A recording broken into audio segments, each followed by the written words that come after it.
Modern Love the podcast is made possible with support from Living Proof. Fact: hair can absorb more than a third of its weight in water, which is a recipe for disaster on a humid day. Only Living Proof's Humidity Shield will save you from looking like a frizz ball. Use the code NOFRIZZ at livingproof.com for a free travel-size humidity shield with your $20 order. We are the science, you are the living proof. And by Squarespace. Whether for business or just for the fun of it, Squarespace offers easy-to-create websites with award-winning templates and 24/7 support. Start a free trial today. Go to squarespace.com and remember to enter offer code MODERNLOVE to get 10% off your first purchase. Squarespace. Set your website apart.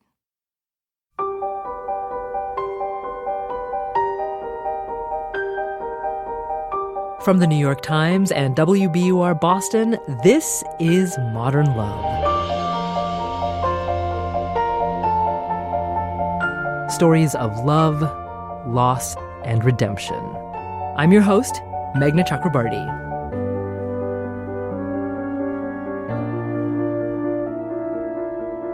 When it comes to family, there's the family you're related to by blood, and there's the family you bring into your life by choice. And sometimes you find those people in unexpected places, as Julie Margaret Hogben did. Saturday Night Live cast member Cecily Strong reads Julie's essay, When the Doorman is Your Main Man. It was summertime in Manhattan, dark and balmy, almost midnight on the Upper West Side. Drinks had gone well. Walking me home, he held my hand. Tipsy, I said, "You can't come up," and stopped near a stoop. "I don't want to," he said coyly, placing his hands on my waist, drawing me close. "But I do want to see you again." He smiled. I smiled. "What I mean is, if you want to kiss me goodnight, it has to be here." We weren't even close to my building. "But I thought you lived in," he said, craning his neck to look for street signs, "the 90s. "I do, but see, he knows we're on our first date, and there's a window he can see out of onto the sidewalk, and sometimes he's waiting. If I'm late, he can get worried." "Who?" my date asked, looking concerned. "Who can see us?" I hedged. "Your boyfriend?" "No." "Your dad?" No, it's hard to..." "Your husband? Are you married?" I sighed and shrugged, flying my freak flag, ruining the moment. My doorman. Gazim was my doorman, and ours was a common and unsung friendship. That between women living in New York, single and alone, and the doormen who take care of them, acting as gatekeepers, bodyguards, confidants, and father figures. The doormen who protect and deliver much more than Zappos boxes and Fresh Direct. Not because it's part of the job, but because they're good men. "I don't like him," Gazim said of a new guy I was dating 2 months later. He whispered this over the intercom. I entered the lobby and saw them outside, my doorman and my date on the sidewalk, laughing and chatting. My date turned to flick his cigarette away, and Gazim took the moment to shoot me a look. He'd gotten the scoop and was already wary. I waved goodbye as my date and I walked off. When I glanced back, Gazim shook his head. I rolled my eyes. What did he know? What could he tell from a 10-minute talk?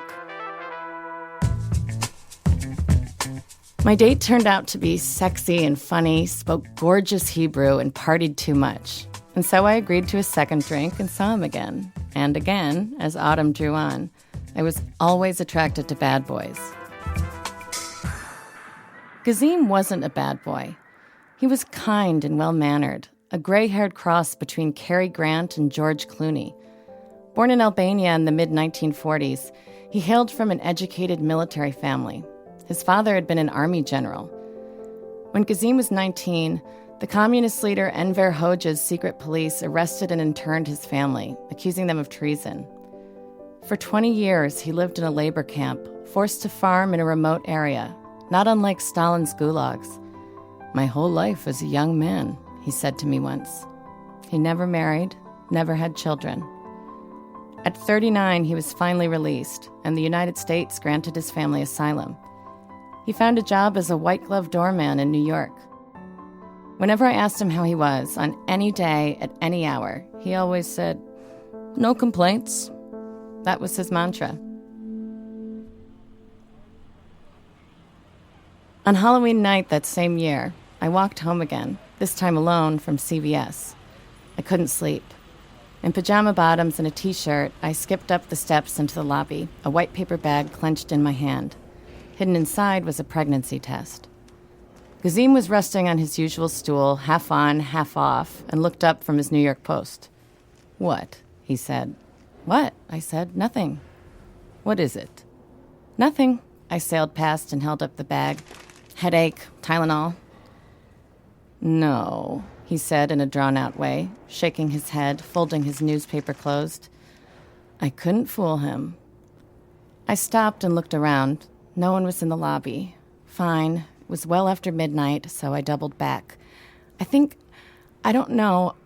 I bit my lip. I missed My face contorted and I started to cry. Gazim waited, then said, "The Israeli?" "Yes, and I don't even like him," I said, wiping my tears. "He's a liar. I can't spend the rest of my life with him." "So don't," Gazim said, straightening the cuffs of his uniform jacket. We stood and talked for 2 more hours. I was distraught. I thought I'd been safe, counted the days and done the math, used protection most of the time. "How did this happen?" I stupidly asked. "How?"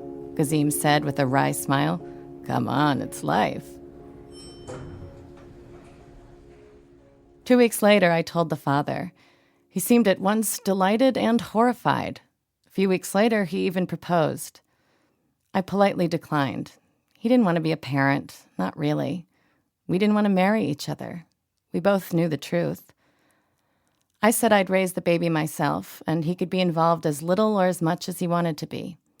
He was off the hook as long as we kept the drama at bay and stayed in touch. We 3 would be friends, if not family. He agreed.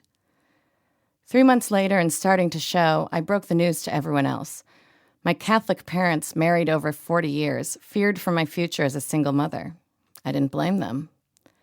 My girlfriends, married and single, mothers or childless, were mostly supportive. But I became fodder for gossip. Who was the father? Did I dump him or did he dump me?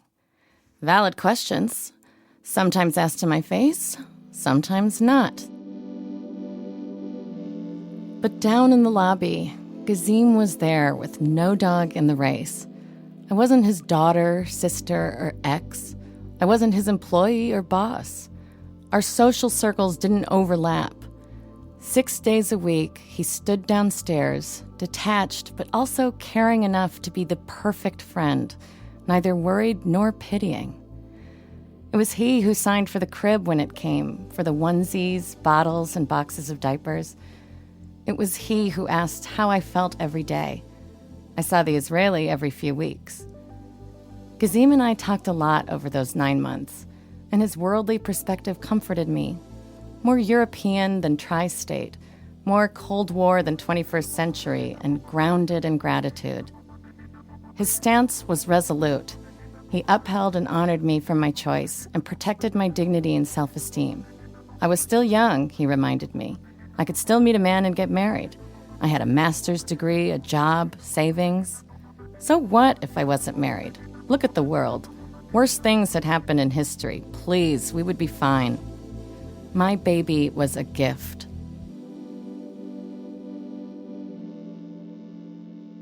In August, while I was away for the weekend, my water broke early and I gave birth in Providence, Rhode Island. 2 days later, my parents picked me up and drove me south on Route 95 to the Upper West Side and home. When my father pulled up, Gazim knew the car. He skipped down the steps and swung the back door wide open. Somehow he knew what was waiting inside. I climbed out, exhausted and teary. We hugged. We both gazed at the sleeping newborn, impossibly pretty. "Beautiful," he said. "Wonderful job." 9 days later, the Israeli left for good. His father was sick back home, he said.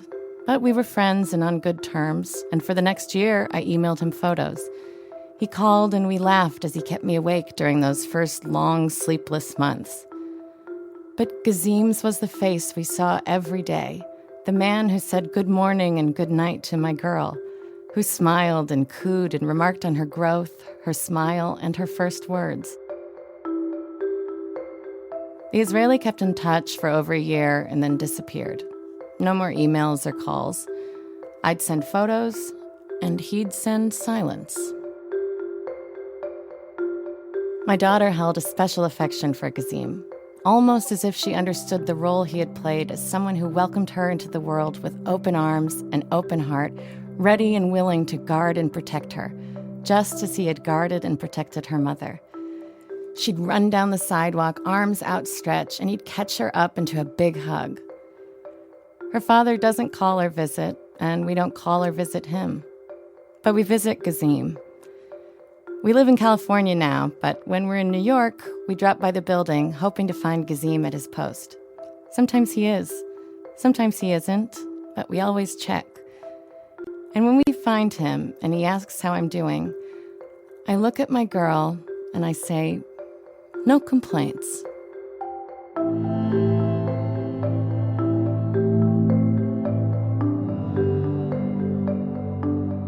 Cecily Strong, reading Julie Margaret Hogben's essay, When the Doorman is Your Main Man. We'll hear how Julie and her daughter Isabel are doing after the break.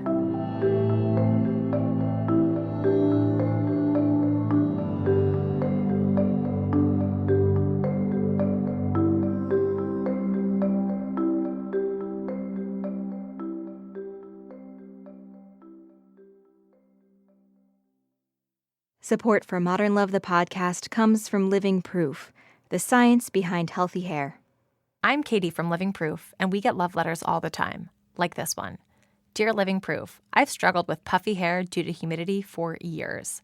I tried No Frizz Nourishing Styling Cream, and bye-bye puffy, frizzy hair. This product is amazing. My hair is soft and smooth. I highly recommend it. I now can rock great hair everywhere. Love, Jill. Use the code NOFRIZZ for a free travel-sized humidity shield with your $20 order. livingproof.com. We're back. It's Modern Love, the podcast. I'm Meghna Chakrabarty. And now a postscript from the author of this week's essay, Julie Margaret Hogben. My daughter is 8 years old now. 3 years ago, we moved out of New York City, and we live in California now. She's doing great. I think her biggest complaint is that she would still like a dad. So I am still single, if anybody out there knows anybody. But, we have a great life. We're very lucky. We have supportive friends and family. And so that's sort of where we are. I'm not in touch with her dad. He doesn't reach out. He doesn't send any money. It's too bad, and especially for her. I think I have sort of the life experience to know that only a specific kind of person and a particular kind of man could step out of his own child's life completely. So in a way, that points to the possibility that she and I are both really dodging a bullet. I think in anyone's life, when you step off sort of a conventional path, you really find out quickly who your friends are. People show their true colors. And Gazim was among a couple of people who just embraced me and my situation with open arms, no judgment, and just this very worldly perspective that said, what other people think doesn't matter. This is your family. Nothing else matters. At this point in our conversation with Julie, we told her that we had a surprise guest on the line from New York City. I am Gazim Bekteshi. I work as a doorman. Yay! Hi, Gazim. Hi, Julie. How are you? How are you? I'm good, honey. I'm good. We miss you guys. We miss everybody. How is Izzy doing? She's good. Julie did a very big step. she decided to have the baby and to not have the relationship with the baby's father, which at that time, for me, is a very, very strong on my eyes. Thank you, Kazim. No, thank you. That's true. I've been judged as a person when my father was condemned. So all my life I've been judged without knowing me who I am. How can I judge Julie's life without having any reason? We have only to help as a human being and support. And it was her decision at the very end. Nobody could decide for her. I think the part of the reason why Kazim and I have this sort of juju is because we are already empathetic people, and we are already people who are not put off by the unconventional. I think you just sort of viscerally feel that, smell that, know that in another person. The doorman is a person, has a name. That work is a low-level work. It's not qualified work. But doormen in New York are good human beings. I am going to protect all the the New York doormen. You really have to take time to listen to and see and know the people around you on a daily basis, or else you're losing out. The single mother thing, to raise a child, educate a child, run a household, work full time, it's very difficult. It's very straining.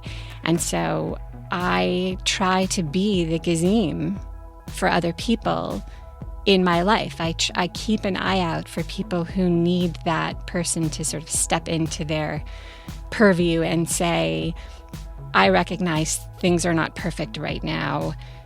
You are loved and supported, and you have a friend here if you need one. The point for Julie is, Julie, be strong. Yeah, no, I am. So is life. You're right. Ciao, Bye. Julia. Ciao, ciao. Julie Margaret Hogben, author of When the Doorman is Your Main Man. She also wrote the novel Allie Hughes Has Sex Sometimes under the pen name Jules Moulin, which comes out in paperback on June 14th. We also heard from Guzim Bekteshi, who works as a doorman in Manhattan. And now a word from the editor of Modern Love for the New York Times, Daniel Jones. In Julie's essay, Guzim provides such a refreshing perspective and sort of this grounded reality that gives her the confidence to go forward. It also is instructive in how the different ways we form families and who is important to us. Julie goes forward with this birth, without the support of a typical husband or father figure for the child, but sort of brings in this man, Guzim, who's so important in her life and makes himself important, and she sort of accepts that.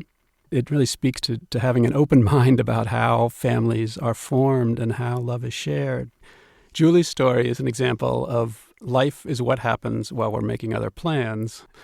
It's an example of saying yes to things. How many times do we hear, I'm waiting to have children until the time is right? Whether it's having a baby or buying a first home, or, it's very hard to get all your ducks in a row before making any of these huge life decisions. And I like how Julie just says yes to it. Modern Love editor Dan Jones. Special thanks to Cecily Strong for reading this week's essay. She just finished her 4th season of Saturday Night Live, and you can see her later this year in the films Ghostbusters and The Boss. Next week on Modern Love, you might know her as Fig from Orange is the New Black. Alicia Reiner reads a story about one woman's response when her husband says what no one wants to hear. I don't love you anymore. I'm not sure I ever did. And once I recovered and composed myself, I managed to say, I don't buy it, because I didn't. Modern Love is a production of the New York Times and WBUR, Boston's NPR station. It's produced, directed, and edited by Jessica Alpert, John Perotti, and Amory Sievertson. The idea for the Modern Love podcast was conceived by Lisa Tobin. Our casting consultant is Amy Lippens. Iris Adler is our executive producer. Daniel Jones is the editor of Modern Love for the New York Times and advisor to the show.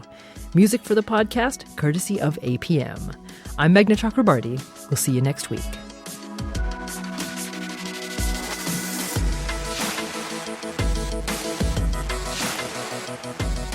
If you love Modern Love, check out WBUR's advice podcast, Dear Sugar, where hosts Cheryl Strayed and Steve Almond answer all your questions, no matter how deep or dark. Subscribe to Dear Sugar on iTunes or your favorite podcast app.